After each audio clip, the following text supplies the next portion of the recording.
Hello दोस्तों, आज हम बात करेंगे कि अगर एक्सियम चार्जर में बार बार मॉसफेट उड़ने की समस्या आ रही है तो वो क्यों आ रही है और क्या क्या चीज़ में हमें चेक करना चाहिए और कैसे कैसे फॉल्ट हमें देखना चाहिए। ठीक है। और अगर मान लीजिए 30% ब्लिंक कर रहा है, आपका मॉसफेट आपने नहीं डाल दिए फिर भी ऑन नहीं हो रहा है, तो ये हम चेक करेंगे कि क्यों दिक्कत आ रही है। खैर, अभी तो मैंने ये चार्जर में मॉसफेट और डायोड हुए थे वो डाल दिए चार्जर ऑन कंडीशन में। बट कई केसेस में क्या होता है कि ये मॉसफेट उड़ने लगते हैं। तो ये क्यों उड़ते हैं, आपको सबसे पहले ही चीज़ बता देता हूँ मैं। ये 15 एम्पेयर का चार्जर है, चाहे 12 एम्पेयर को चाहे 15 एम्पेयर को, आपको सही से समझाऊंगा मैं, जो आपके समझ में आ जाए। ठीक है।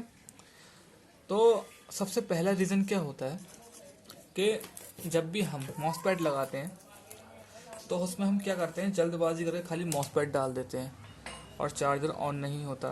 या फिर हम क्या करते हैं कि यहाँ पर चेक कर लिया, बीप दिखा रहा है, यहाँ पर चेक कर लिया 40 दिखा रहा है। ठीक है। ये रेजिस्टेंस वगैरह मैंने बायोसिंग चेक कर ली, पर बायोसिंग मैटर नहीं करती। बायोसिंग का क्या है कि अगर आपने यहाँ से, तो आपका सही होगा, तो आपने क्या करा, आपने लगा दिया डायरेक्ट लाइन और आपका चार्जर ऑन नहीं हो रहा है। तो आप कहोगे या सही से, या एक कंडीशन और आती है इसमें कि सही से ऑन नहीं होता। यहाँ जो डायोड है, ये डायोड की जगह है, जो यहाँ पर 8 दिखाएगा। ठीक है। इनपुट में 8 वोल्ट दिखाएगा और यहाँ पर दिखाएगा 6 वोल्ट के समथिंग दिखाएगा। और आपके चार्जर में किर किर की आवाज़ आएगी, जैसे मतलब बहुत बुरी आवाज़ करेगा। कहोगे कि कहाँ से दिक्कत आ रही है। अब आप पूरा सब कुछ चेक कर डालोगे, आपको मिलेगा ही नहीं फॉल्ट।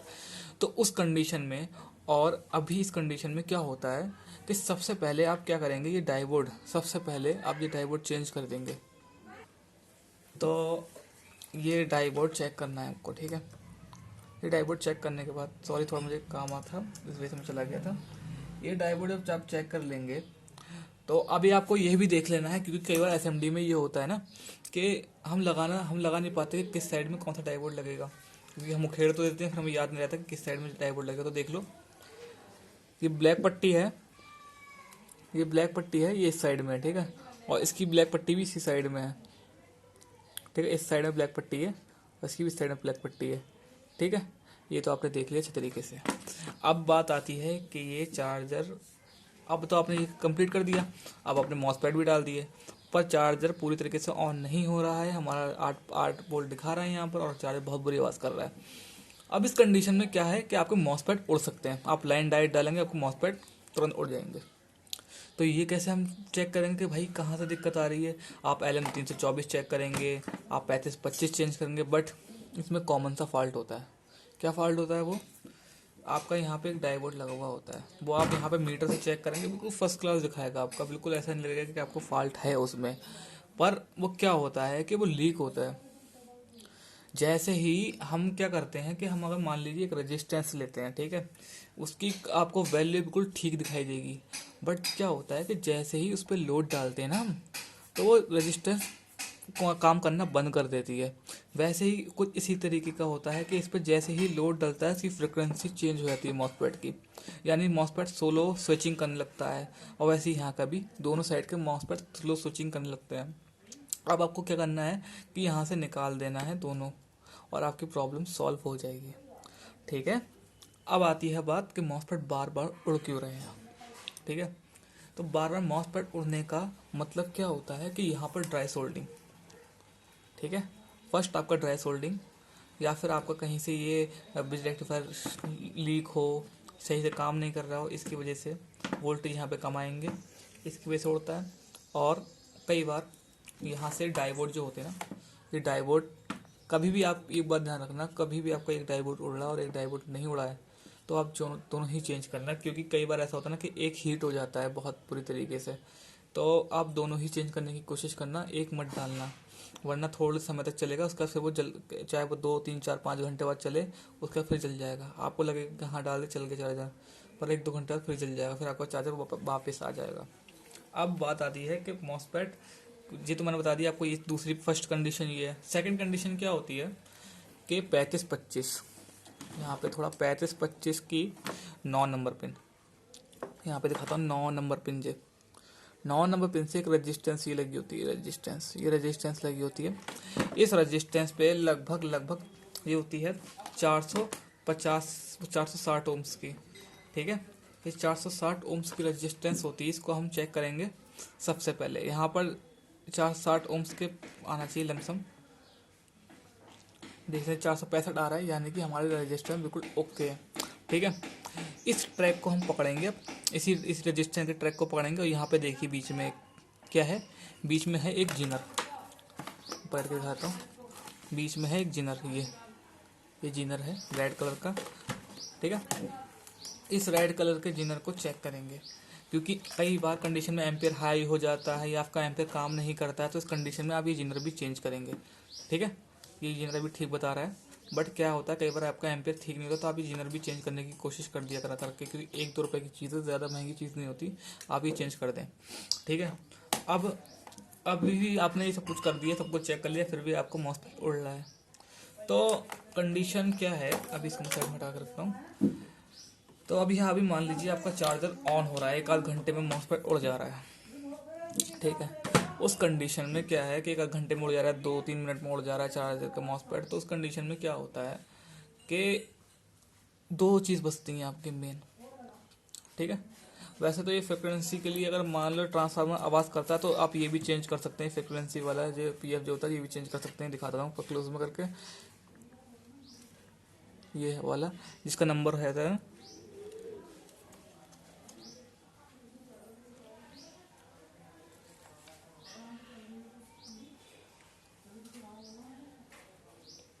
100J, 100J के आसपास, इसमें रीडिंग साफ साफ दिखने रही है मेरे को। यहाँ पे आप 102 का भी लगा सकते हो, ठीक है। और अगर आपका है, मान लीजिए आपका 15 एम्पेयर का है, तो आप 102 लगा सकते हैं, और अगर 12 एम्पेयर का है तो 222 का भी लगा सकते हैं, चल जाएगा, आपको काम कर जाएगा। अब ये तो ठीक है, अब ये भी चेक कर लिया। अब क्या बचता है हमारा एम्प्टी और इंडक्टर कॉइल। एम्प्टी और इंडक्टर कॉइल को कैसे फाइंड करेंगे?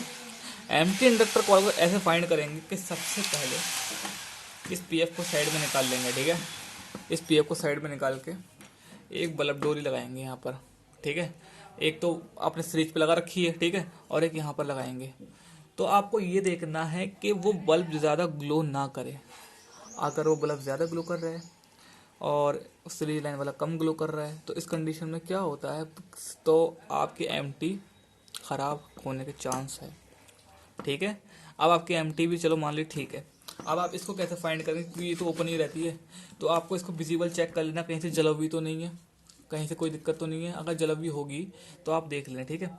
और अगर आपको लग रहा है कि जलवी नहीं है, तो उसको कंडीशन में आप क्या करेंगे कि सबसे पहले यहाँ पर जैसे चार्जर आपका ऑन होगा, तुरंत आप यहाँ पे हाथ रख के देखेंगे। अगर आपकी किसी वजह से आपका जो गर्म हो रही है, मान लीजिए आपकी जो गर्म हो रही है इंडक्टर कॉइल, तो समझ जाइएगा कि आपका चार्ज इसमें फॉल्ट है इंडक्टर कॉइल में। वरना अदरवाइज कई बार ऐसा होता है कि देख नहीं पाता इंसान और अंदर से ये शॉर्ट होती, इंटरनल शॉर्ट हो जाती है, तो आप क्या करें, इसको इंडक्टर कॉइल को चेंज कर ही दें, ठीक है। ये मैंने बता रहा हूँ, आप इंडक्टर कॉइल ज़रूर चेंज कर दें एक बार अगर आपकी उड़ रही है, ठीक है। और कंडेंसर वगैरह चेक कर लें, ठीक है, अच्छे तरीके से, कि अगर कंडेंसर कोई वीक तो नहीं है, इसकी वजह से भी मॉस्फेट उड़ जाता है। 35-25 पे आप बाद में ही आएँ, क्योंकि 35-25 का फॉल्ट जल्दी आता नहीं है, सॉरी मोबाइल गिर रहा है मेरा। 35-25 का जल्दी फॉल्ट आता ही नहीं है। तो ये तो आपका हो गया कंप्लीट। और अगर एम्पेयर हाई हो रहा है तो आप LM324 पे चेक कर लें, ठीक है। अब बात करते हैं LM324 पे, अब बात करते हैं 30% ब्लिंक कर रहा है।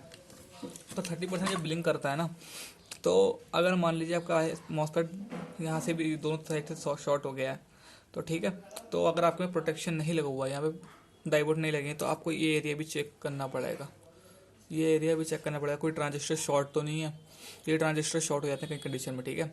अब आपने ये तो चेक कर लिया, ठीक है, यहाँ से पल्स आउटपुट होने लगी, यहाँ पर पल्स आने भी लगी, और आपका चार्जर ऑन नहीं हो रहा है। तो इस कंडीशन में क्या होता है, आपका 300 वोल्ट भी चेक कर लेना, आपका 300 वोल्ट बन रहा है नहीं बन रहा है। इस कंडीशन में क्या होता है कि हमने 300 वोल्ट बन रहा है हमारा, और यहाँ पे पल्स भी आ रही है, फिर भी मॉस्फेट ऑन नहीं हो रहा। तो आप ये बात ध्यान रखिए, अगर आपका एक मॉस्फेट जो है, इनमें से एक मॉस्फेट की स्विचिंग सही नहीं होगी, तो दूसरा मॉस्फेट भी ऑन नहीं होगा, ठीक है। आपको मॉस्फेट प्रॉपर तरीके से चेक करना है, ठीक है, उसके बाद ही डालना है। थोड़े दिन बाद मैं डिवाइस बनाने वाला हूँ एक मॉसपेट वाला, और मॉसपेट चेक करने का, तो उसके बाद आप मॉसपेट चेक करके आराम से बना सकते हैं, ठीक है। उसको चेक कर सकते हैं मॉसपेट स्विचिंग कर रहा है या नहीं कर रहा है। और इसके और यहाँ पे रेजिस्टेंस सारी चेक कर लें तो अच्छा ही रहेगा आपके लिए, और यहाँ वाली भी रेजिस्टेंस, ठीक है। बस आपका चार्जर ऑन हो जाएगा परफेक्टली। और कई बार इसका क्या होता है कि रेजिस्टेंस की वैल्यू चेंज करने से फ्रिक्वेंसी अलग हो जाती है, तो ये भी होता है, हाँ क्यों नहीं होता, हो जाता है। पर इसका क्या मतलब है ना कि आप कंपनी की जो फ्रिक्वेंसी बनाई हुई होती है वो आप बिगाड़ रहे हैं, इससे आपकी दिक्कत है। कंपनी वाले अपने हिसाब से फ्रिक्वेंसी सेट करके भेजती है चार्जर की, इसके आपको चार्जिंग में दिक्कत आ सकती है, गर्म बहुत होगा चार्जर, तो आप इसका ना करें। आप किसी की वीडियो देख के ये सब देख के आप ना करें, तो अच्छा ही रहेगा, ठीक है। आप अपने हिसाब से काम करें, आप किसी के ऊपर ज़्यादा ना देख के अपनी तरफ से कुछ चेंज ना करें, ठीक है। जो कंपनी का है वैसे रखें। आप अगर आपको रजिस्टेंस चेंज करना है तो आप नई जो पुरानी निकाल के नहीं डाल दें, बस बात खत्म होती है, इससे ज़्यादा कुछ ना करें। और ये TL431 अगर चार्जर ऑन नहीं हो रहा है, यहाँ पे 2 वोल्ट नहीं आ रहा, तो यहाँ पर भी चेक कर लें आप, TL431 चेंज कर लें। ये TL431 से भी दिक्कत आती है।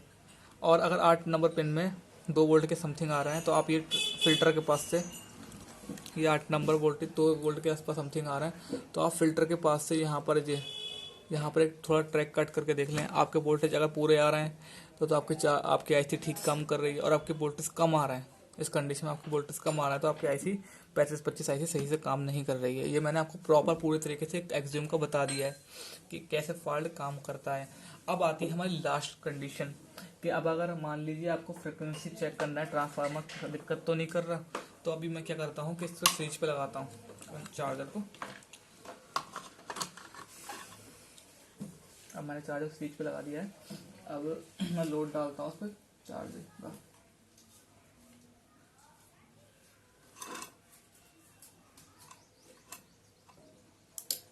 ये देखिए मेरा चार्जर ऑन हो चुका है।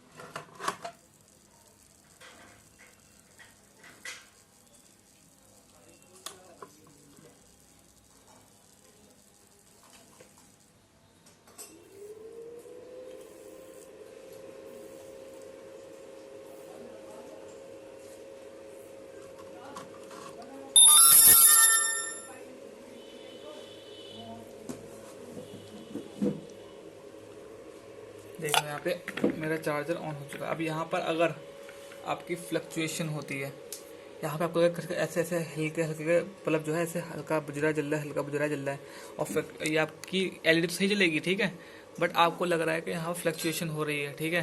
तो आप क्या करें कि आप इसको जो है चार्जर को समझ जाइए एम्प्टी सही से स्विचिंग नहीं कर रही है, आपकी एम्प्टी में दिक्कत है, प्रॉब्लम है, आपका बल्ब ज़्यादा ग्लो कर रहा है, तो आप समझ जाइए कि आपका एम्प्टी में फॉल्ट है।